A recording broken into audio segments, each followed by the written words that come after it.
皆さんこんにちは。宮崎智美の考えるラジオの始まりです。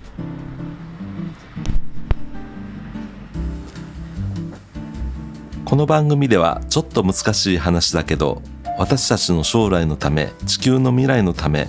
今理解を深めておきたい問題を取り上げてお話ししていきます。大事な問題についてじっくり深く考え、自分なりの視点や意見を持つ、そんな時間を一緒に過ごしましょう。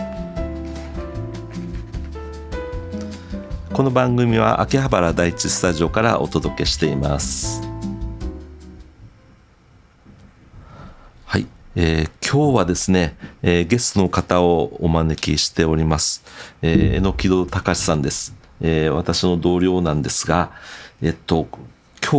榎戸さんをお招きした第一の理由はこれです。実はアメリカで今年1月、ファントムパラダイス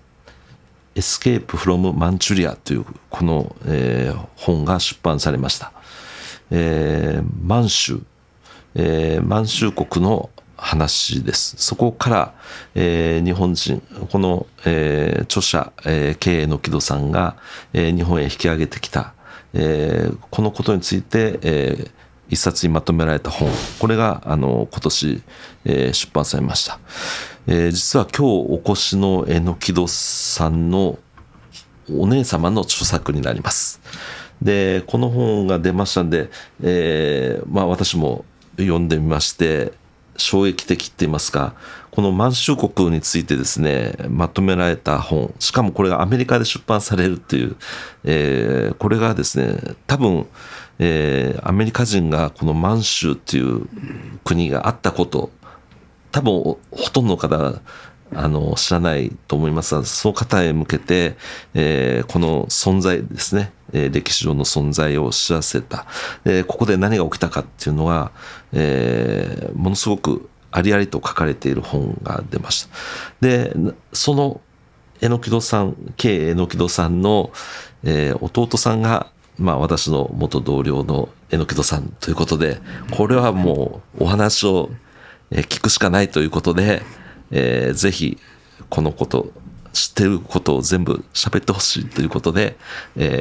お招きいたしました。榎戸隆さんです。この著者、K榎戸さんの弟さんになります。はい、英語の本なんですけども、ものすごく詳しく書かれています。でやはりご自身の体験を綴られていますので、ものすごく心にこう響くものがあります。で榎戸さんもお姉さんと一緒に引き上げられてきたということなので、その本にも登場しますけれども、でしかもその、ご兄弟、さらにもう一人兄がいます。なので、子供3人をお母様が連れて帰ってきたということですね。このお話、をお願いします。それで実はシリーズのタイトルを決めさせていただきました。この本の、タイトルをそのままちょっと使わせていただいてますが、ファントムパラダイス2ということで、幻の楽園満州から、ここがこのシリーズのミソになるんですけども、米軍接収の町横浜へということで、横浜へ引き上げられたと、満州の新京、首都新京から横浜へ引き上げられたということで、この2つの都市を結ぶ接点について、このシリーズで、詳しく、報告していただこうと思います。榎戸さん、まずこのお姉様なんですけど、お姉様はアメリカにその後、そうですね、もうアメリカに移住して、50年ぐらいになるはずです。でこの本を出された経緯なんかをちょっとそれをお話、ぜひさせてください。お願いします。最初にお断りしておきますけれども、私満州生まれですけれども、日本に引き上げてきたのはですね、わずか1歳と3ヶ月ぐらいなんですよ。はいはい、ですから満州の記憶、私自身は全くありません。はい、それでね、姉もほとんどないんですね。はい、私より3つ上ですけれども。3つ上、はい、それでですね、戦後母親にとっては満州の引き上げっていうのは非常に人生のドラマの中で、はい一番のクライマックスだったんですね。はいはい、それでも子供たちにもね、はい、戦後よく満州引き上げの話をしてたんですよ。はい、それで私はかなり満州の話に関心ありましてね、って聞いてたんですけれども、はい、姉はですね、そんな惨めったらしい話は聞きたくないと、いうような気持ちがありましてね、はい、母親の話に耳を塞いでたんですね。はい、ところがだんだん年を取ってきてね、越し方、行く末を考えてみると気になったんでしょうね。満州時代の話、はい、それから満州の引き上げの話、それでもう十数年前ですかね、母親にね、満州の記憶に残っていること、はい、それから引き上げのこと、はい、今のうちにね、はい、記録しといたらどうかというふうに勧めたんですね。はい、そうしたら母親がそうだねと言ったかどうかわからないんですが、一気に書き上げてノート3冊だか4冊ですかね、ものすごい勢いで書いた。それだけ満州の思い出というのは、はい、何の記録もないのに、思い出せるっていうくらい強烈な印象があったようで。なるほど。それで全部引き上げてくるまでの過程を思い出す限り書いてるんですね。はい、そしたらその姉がですね、じゃあそれをもう本にしようじゃないかということでですね、はい、こういう本にしたんです。これは、祭り嫌いという祭り嫌いという題名で、そうです変わったタイトルなんですけれどもね、著者榎戸博次様、博次というんです、はいはい、これはお母様。そうです。ああ、なるほど。はい、母も30いくつの時に引き上げてきたんですけどもね、はい、それで今度はこの本が出たらね、はいはい、アメリカに住んでる姉がね、はいはい、こういう歴史の中で我々は翻弄されたんだと、はいはい、そういう歴史をアメリカの人たちは全く知らない、はい、日本の人たちももう若い人たちはあんまりわからないんだろうと思います。はい、でぜひそのアメリカ人にもこういう日本人の越し方があったのを知ってもらいたいと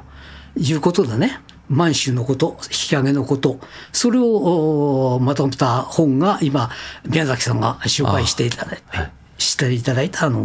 ァントムパラダイスなんですね。これですね。ですが満州国っていうのは、日本人も歴史あまり現代史は学んでいないんですけども、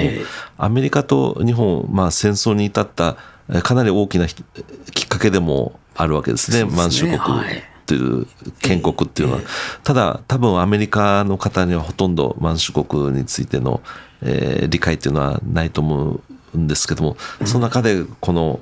もう体験、幼児期ですけども体験された当事者が、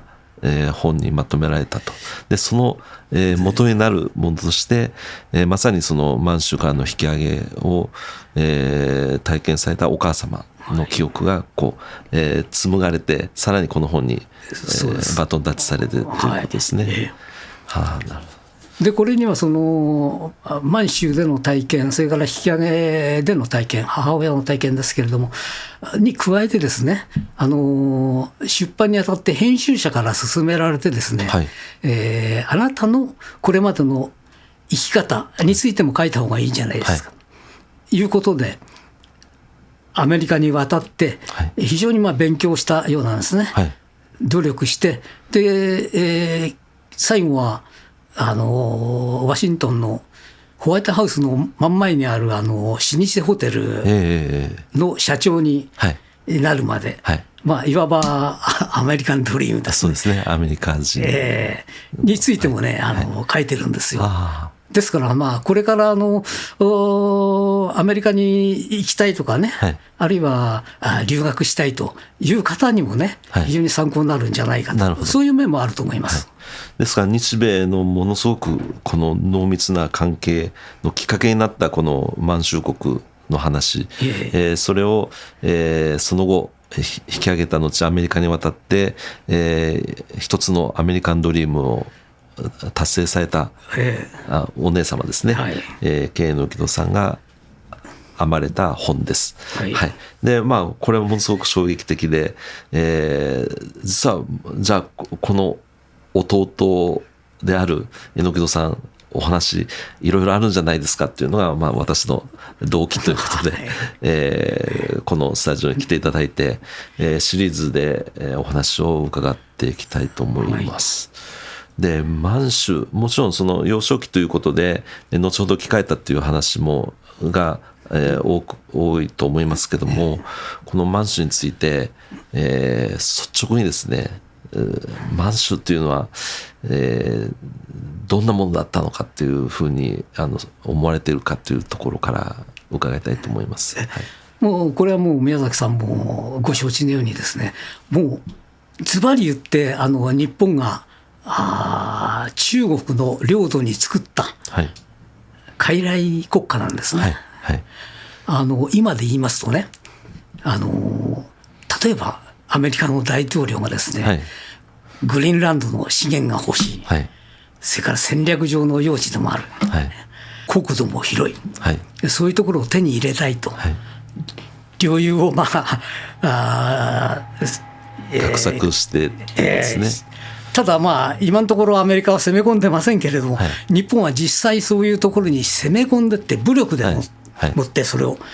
取ったと、はい、そういうまあ大体のイメージだとは思うんですね。はい、ですが他国にこういわゆる軍事侵攻してこう占領してしまうという形とちょっと少し違う、なんか国を作るという過程があるので、形は違いますけども、いわゆるまあ後に傀儡国家という、言い方をされている通り、まあ傀儡の、そういう国を一つ建ててしまったということですね。はい、でしかも、日本人の方がこう移り住んでいくという、開拓という、形で、開拓農民という形でどんどん入植していくわけですね。そうですね。はいはい、でも皆さんの理解のためにですね、はい、満州国っていうのはどこにあったかっていうのは、まあ、宮崎さんの地図をちょっと何してくれたらしいんで、はいはい、ちょっと今見せていただけたらと思うんです。満州国というのは中国の北東部。そうです。はい。はい、今で言いますと黒竜江省、はい、吉林省、それから遼寧省、まあ、この3つの省を中心とした部分ですね。はいはい、いわゆる満州族が昔住んでいたあたりですね。はい、で清という国を、作った勢力ですけども、いわゆる中国の東北地方の、この満州族が住んでいたあたりということ、ここに、まあ、日本が、満州国というのを作り上げると。そうですね。はいはい、でこうきっかけは日露戦争の勝利ですかね。そうですね。いわゆる、ロシアと、戦って、ここで鉄道の権益を得ると、南満州鉄道の権益を得ると、まあ、一部山東省の権益も得ると、はい、まあ、そこのいわゆる権益を得るだけだったんですが、それがこういわゆる国を作っちゃうという傀儡国家を作ってしまうというところへ、持っていくということですかね。はい、だからまあ正確な意味ではまあ植民地ではまあないんでしょうね。はいはい、ただこの満州国を承認した国家っていうのは極めて少ないんですね。はいはい、ほとんど承認されてないですから、やっぱり国家と言えるのかどうか。そうですね。ちょっと疑義のあるところですね。はい、ですからやはり、まあ、世界史をちょっと紐解きますと、第一次世界大戦という大きな世界を巻き込んだ戦争があって、もうみんなもうこりごりだと。こんな大きな戦争で、破壊し尽くし合うっていうのはこりごりだということで、一応もうそんな戦争やめましょうということで、いわゆる通称パリ不戦条約というのが1928年に結ばれるんですが、けどその最中に日本は、満州にこう手を伸ばしていったわけですね。いわゆる張作霖爆殺事件っていうのを、もう同じ1928年に起こしていくわけなんですけども、みんなもう戦争をやめようと、こう侵略戦争をやめようという中で、手を伸ばしていくという、そういう経緯ですね。そうですね。はい。その張作霖爆殺に続いて、今度は龍珠湖事件というのが起きまして、ここから本格的な、侵略が始まる。1931年。31年ですね。はい。昭和6年でした。はい、昭和6年ですね。龍珠湖事件、いわゆる、満州事変のきっかけとなる、もうこれはもう調査で、後の調査を待たずしても分かってますが、日本側の謀略による、事件、それを口実に。そうです。今のですね、法典ですね。いや、ごめんなさい、今の法典じゃなくて、今の信用ですね、昔の法典の近郊で鉄道が爆破されたと。でそれをきっかけにですね、日本軍はこれは中国人の仕業だと言って中国側を攻めるんですね。それがきっかけになった。実は日本の軍人が仕組んだ謀略だったということですね。これ日本の軍人ということですけども、これ日本国自体がですね、これを進めていったっていうのは後の検証でもそれは違うんですね。やはり、陸軍の暴走という形ですかね。これは歴史上、有名な話ですから、関東軍という名称を皆さんもお聞きになったことあると思うんですけれども、日本の陸軍の出張所みたいなところですが、そこがですね、勝手に起こして勝手に事変を拡大していくと、そういうパターンなんですね。だから日本本国としては、これ不拡大という方針を、示したにもかかわらず、それに逆らう形でどんどん拡大していくという。もう全く関東軍というね、出先が本国の軍隊の言うことを聞かなくなっちゃってる。それでも自分たちのね、野望を実現させようと、彼らは彼らなりの無双理想があったわけなんですね。それはもう国を打ち立てて五族共和と言いましてね、五族という5つの民族ですね。この5つの民族は何かというと、日本はもちろんですけれども、それから中国、漢族ですね。漢民族ですかね。それから満州族、それから蒙古族、それから朝鮮族、あの辺りにごちゃごちゃ昔から住んでたわけなんですね。それを一つにまとめ上げて、国家にして、それで日本の勢力をそこに払拭しようと、そういう狙いがあった。もちろん軍人にとってみれば、西洋のね、力に対抗するために、東洋の力を結集するんだというような理屈はあったと思うんですね。大東亜共栄圏という言葉をお聞きになったと思いますけれども、そういうような、その礎にしようというんで、あそこを日本の勢力圏に取り込んじゃったわけです。で、新しい国を打ち立てるということで、五族共和というスローガンを掲げて、建国大学という大学まで作ったりします。ちょっと私の大学の先生で一人建国大学出身の人がいて、どういう生活だったかというと、その五族の人が5人に1部屋だったそうですね。宿舎が5人で1部屋なんですが、それがその先言った漢族、日本人ですね、あと朝鮮族、蒙古、それと、満州という、これ5人で一部屋で住んでたっていうのを聞いたことあります。で、新しい国ですから、この首都、こういうのも作っていったということですかね、この新疆の、そうですね、地図を今ちょっと示しました。もともと満州の中心地っていうのは今でいう信陽、昔でいうと奉天なんですね。あそこが清朝の発足の地ですからね、あそこが中心だったんですけれども、日本がここに勢力を払拭するようになって、もうこの何もない原っぱ、広大な原野、言うなれば真っ白なキャンバス、そこに日本人が広大な本当に夢のようなね、都市を作り始めるんですよ。なるほど。それが新疆ですね。そうですね。私が生まれたところがこうなんです。漢字でいうと新しい京都の京、この字を当てます。もちろん今はもう名前を変えて、長州ですね。長い春と長州になってますが、この新疆というのを首都として整備していくということでしょうか。でちょっと地図を示してますけども、こう真ん中に大きなロータリーのような形の、そこから幹線道路が、四方へ八方へ伸びていると、そういう街づくりですかね。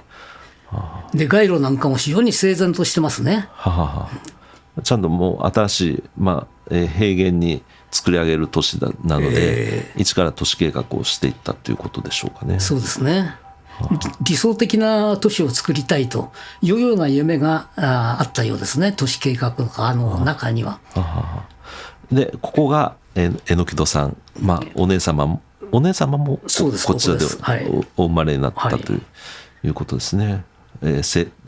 戸兄弟生誕の地ということです。そういうことですね。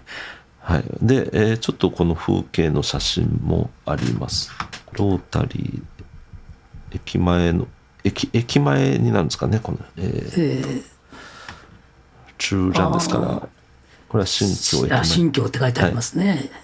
新疆中山、駅ですね。中山駅ですね。のロータリー、先ほどの地図の真ん中にありましたロータリーがこういう写真で残ってます。整然とした、そうですね。こういう大きなロータリーを中心にしてですね、大規模な公園がねたくさんあったんですよ。本当に夢のようなね、当時の日本人の生活からすればですよ、そんなような都市だったんですね。それが姉の方にパラダイスの文字が出てくるわけです。ただ歴史的に見ると一瞬にしてこのパラダイスが消えてしまうので、このファントムと、幻影という幻ということで、本の名前付けられたということですかね。この新疆お生まれになった、幼少の頃ですから記憶はないということですけど、こういう街並み、整然とした街並みということで、こういう形ですかね。これが街並みの一つの例ですね。一つのというより典型的な例と言っていいかもしれません。私も生まれたのはまさにね、この、新疆の政府第6第4官舎というところなんですよ。この、官舎ですから、いわゆる公務員。そうです。私の父親はですね、日本にいた時は日本郵船に勤めてて船乗りだったんですね。日本郵船、ですからそれ運輸省というくくりで言うと同じなんでしょうけど、満州に渡って満州の気象台環境台って言いましたけれども、そこに勤めるようになったんですね。いわゆる日本でいうとこの気象庁ですか。そうですね。それでこの官舎に住むようになったんじゃないかと思います。なんか作りががっちりした感じですが、これ木造ではないですかね。当時の日本のですね、紙と木でできた家とはまるっきり違いましてね、レンガ建てなんですよ。レンガの2階建て。しかもですね、便所はね、東京でももう全く珍しかった水洗便所がここにあるんですね。水洗ですか。そうなんですよ。これはね、理由がありましてね、水洗にしないと中のものが凍っちゃうほどね、満州って寒いんですよ。寒いから。で、寒さ対策としてね、日本では火鉢に炭なんかくべてこんな当たってますけれども、もうそういう生活とは全く違って、ペチカなんですね。ペチカ。つまり全館暖房ですよ。いわゆる暖炉があって、そうです。もう、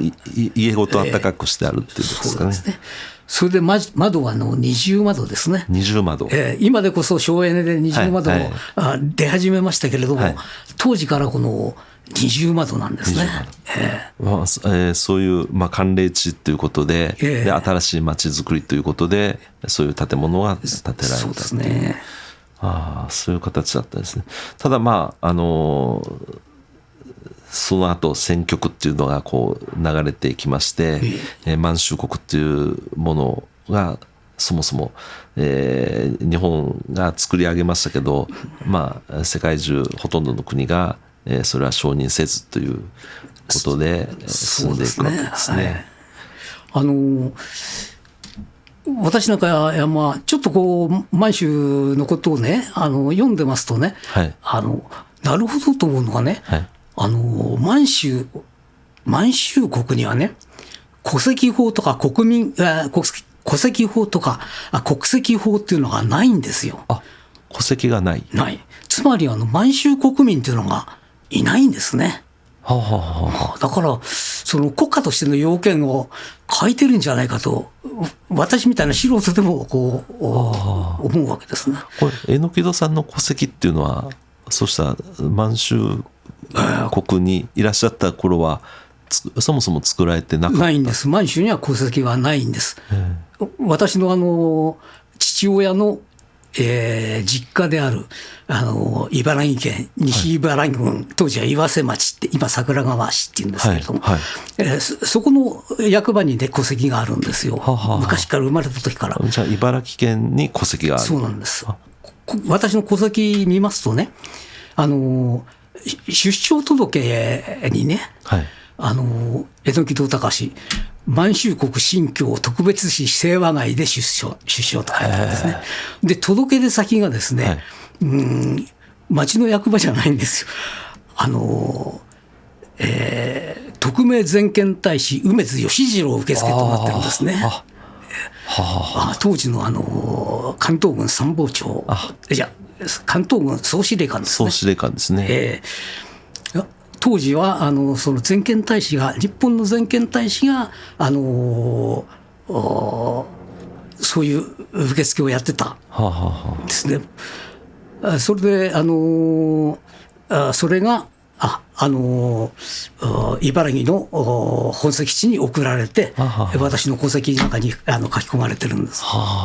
じゃあ国家として、もちろん世界から承認されていないので、国として認められているかどうかという外からの問題と、いわゆる戸籍という国の基本的な部分ですね、誰が国民かっていうところっていうのもそういう形だったんですか。そうですね。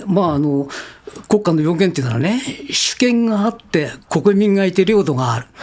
これ絶対的な3要件のはずなんですけども、領土は一応あるし、主権は形式的にはあるんですね。というのはちゃんと満州国には政府があったわけです。ただしトップは現地の人を据えてますけれども、実際は日本人が行政の権力も握ってた。それとよくやりますけど二期三助っていうことがあるんですね。それが満州国を統治してた。二期っていうのは何か、東條英機、はい、それから東條英機はですね、関東軍の参謀長、はい、それから満州国の総務次長、この人は日本の大蔵官僚だったんですけど、はい、それが満州に行って、はい、星野直樹という、はい、最高実力者じゃないな、まあ、形式的には現地の人を立てつつ、はい、実力を持ってた人、それが2人の東條英機、星野直樹が三助っていうのはね、岸信介、はい、これは後日本の総理大臣になる人ですね。はい、それから松岡洋介、これは国連を脱退した時の立役者ですね、英雄ですよ。一層決定、そうです、はい、国連じゃない、国際連合じゃない、国際連盟でしたね。それから鮎川義介という、これは実業界の人なんですが、はい、こういう連中が実際の権力を握って満州国を支配してたんですね。でだから行政もほとんど、日本が抑えてたし、それから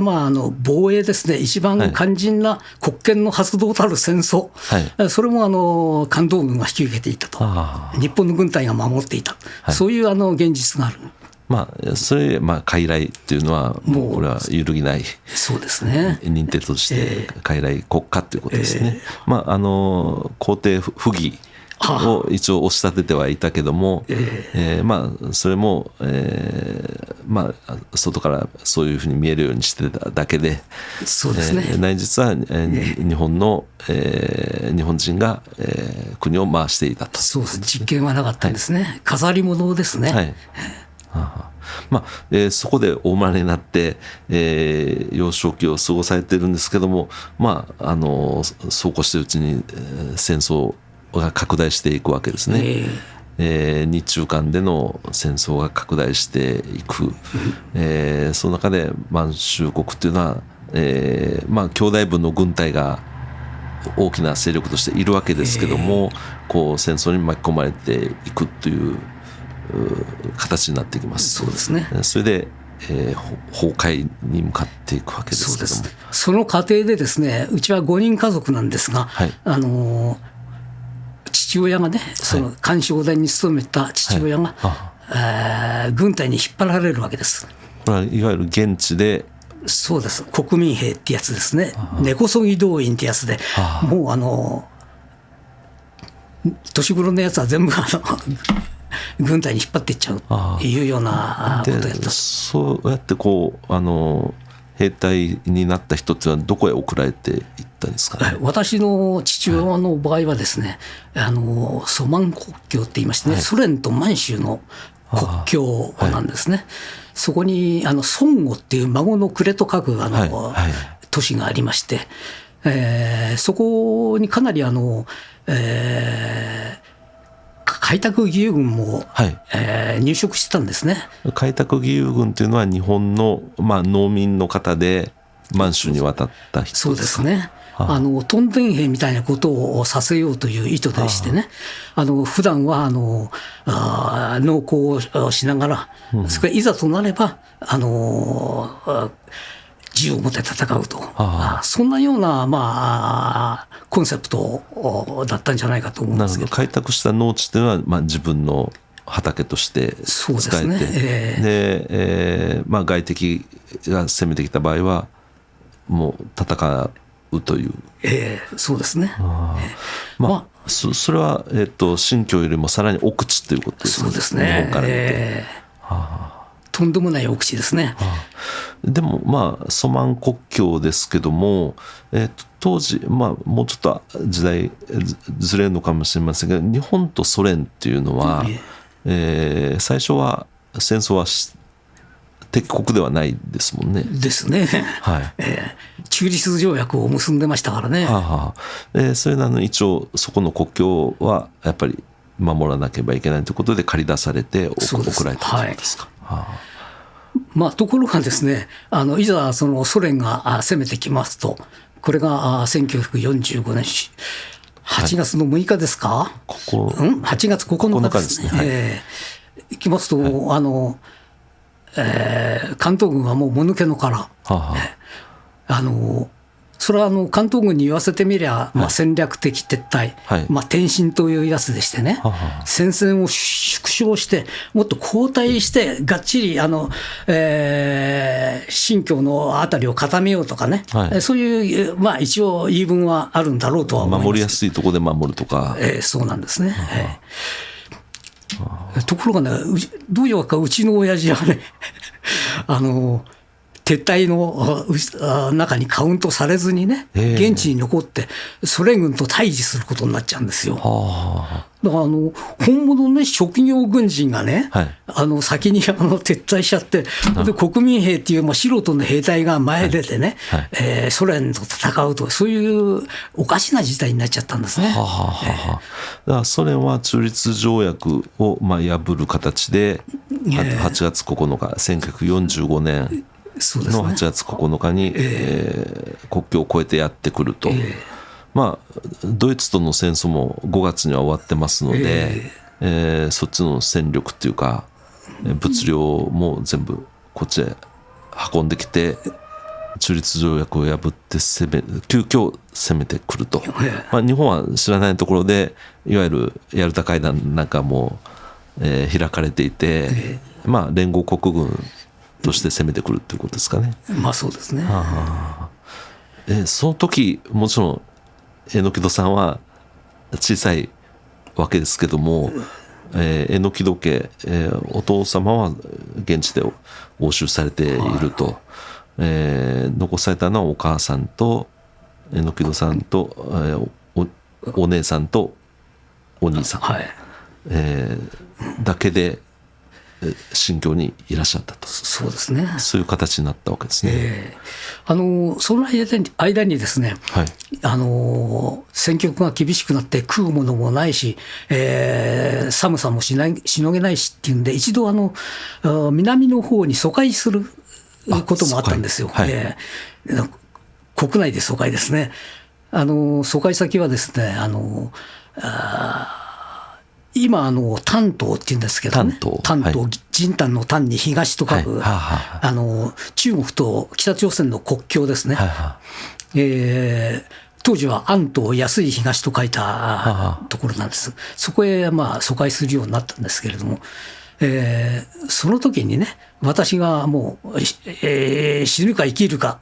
の運命に陥るんですよ。というのはやっぱり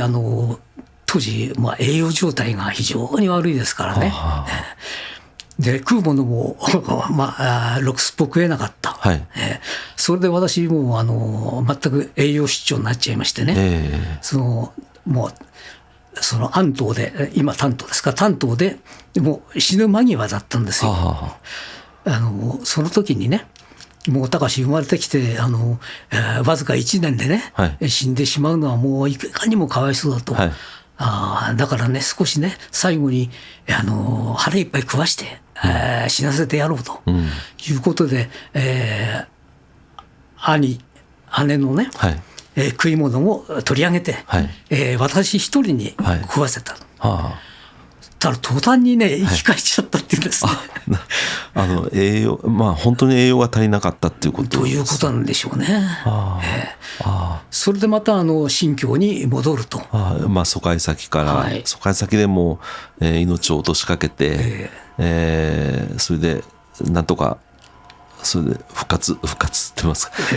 生きながらえて、でまた新疆へ戻ると。そうですね。そこから先がまた大変な苦難の旅になっちゃうんですけれどもね、さっきの満州国の話に戻りますと、当時ね、満州国人口が4000万人以上いたんですよね。4000万、国民はゼロで、昭和15年1940年臨時国勢調査っていうのをやるんですけれどもね、その時の人口っていうのがその4000万で、ほとんどが漢族なんですね、中国人。で日本人はね、なんとね、確かね、1.9%、100人のうち2人しか日本人はいなかった。その100人のうちの2人が支配怪獣でね、中国、漢族が大多数。はい。で、満州国全体を4000万をコントロールしてるわけですね。はい、ですから、その支配者の、非支配者に対する態度っていうのは大体想像がつきますよね。この間、つい最近ですけれども、朝日新聞にね、監督の山田洋次さん。山田洋次監督、映画監督、満州の人だったんですね。その人が書いてましたけれども、私は満州にいたから、日本人が中国人をいかに蔑視してるかっていうのはよく知ってると。細かいことは書いてませんけれども、そういうふうにね、日本人が中国人を抑圧してたわけです。少数派の人間が大多数派の人間を抑圧する。これはどっか例えばイスラエルとかね、なんかそういうところに似てますよね。それは後にお話しする横浜、非占領の横浜に通じてくる、その正反対、裏返しの立場にあったわけですね。だから私たちみたいなね、普通の人間でもお手伝いさんを雇ったりね、もちろん現地の人を雇ったりなんかできてたわけですね。それで支配階級として、でクーリーなんていうね、苦しい力って書く、これも非常に貧しい、肉体労働者たちなんですけど、それらすべて中国人なんですよ。日本人がそれをこき使ってるわけですね。でそういうようなね、立場に日本人はいたわけで、これはもう今思うともう本当に心苦しいですね。なるほど。別に私が中国人虐待したわけじゃないですけれども、そういう過去があったっていうことはね、いまだに私の中にね、心の中に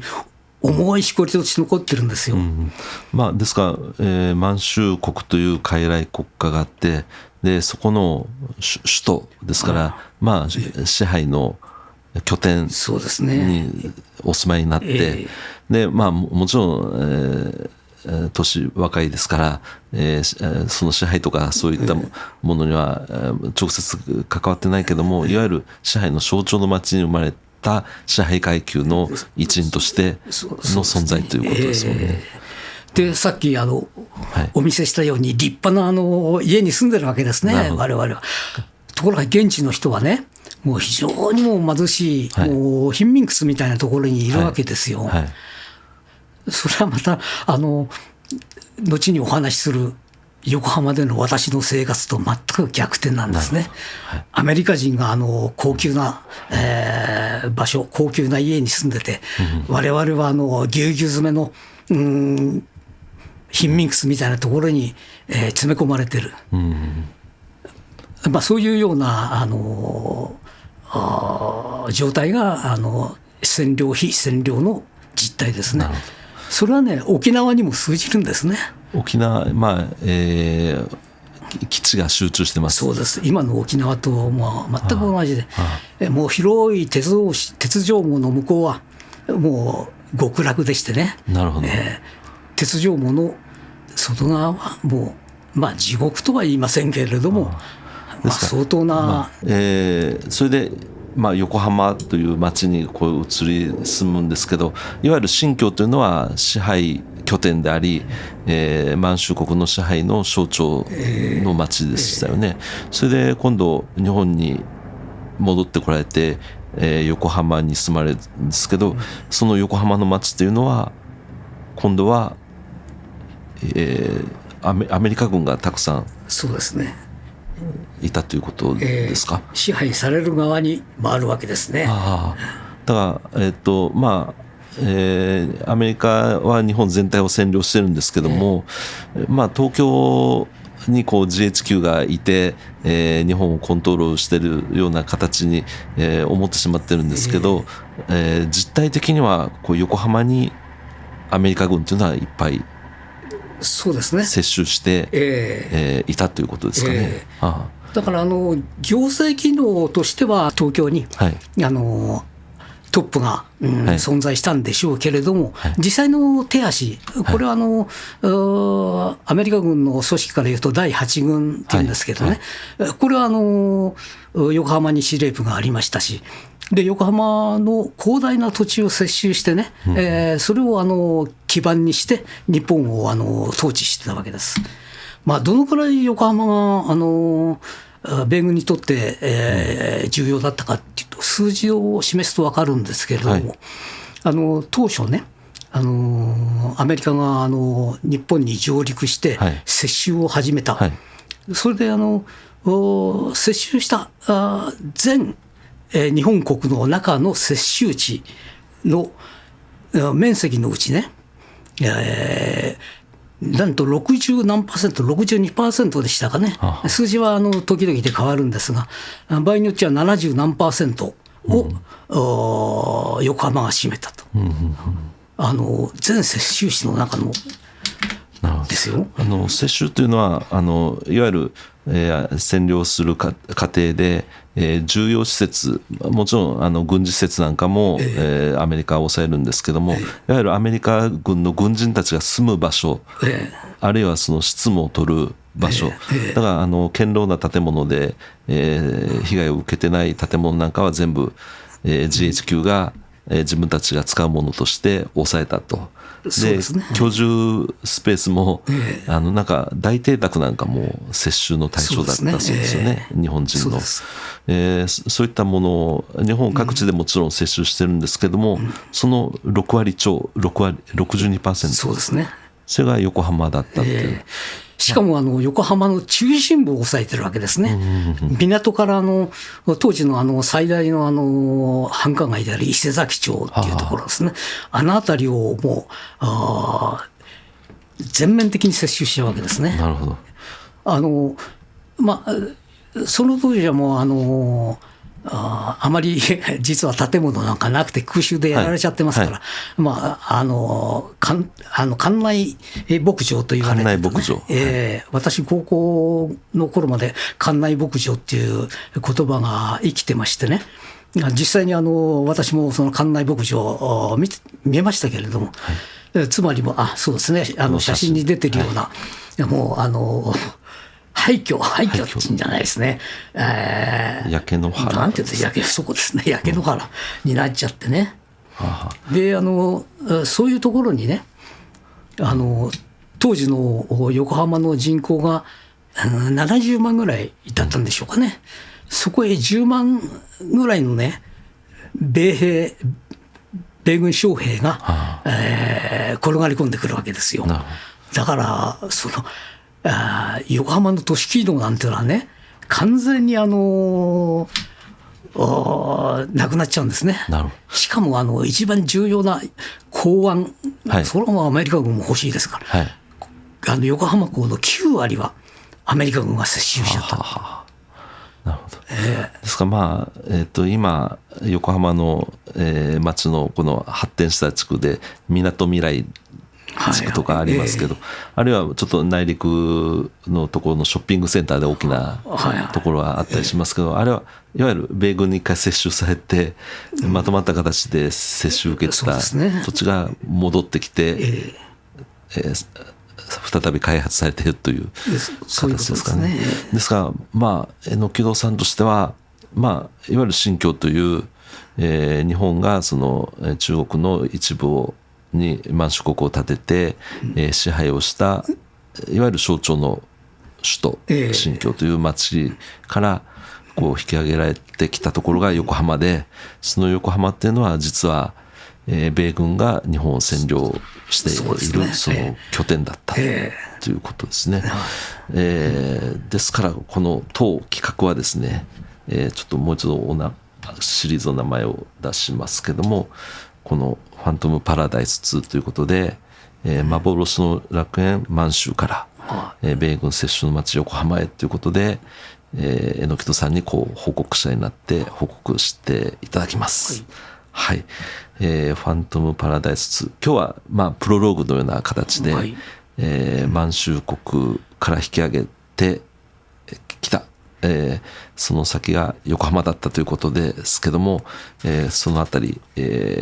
次の回から深掘りしてお話を、聞いていきたいと思います。はい、どうぞよろしくお願いします。はい、お願いします。今日はありがとうございました。ありがとうございました。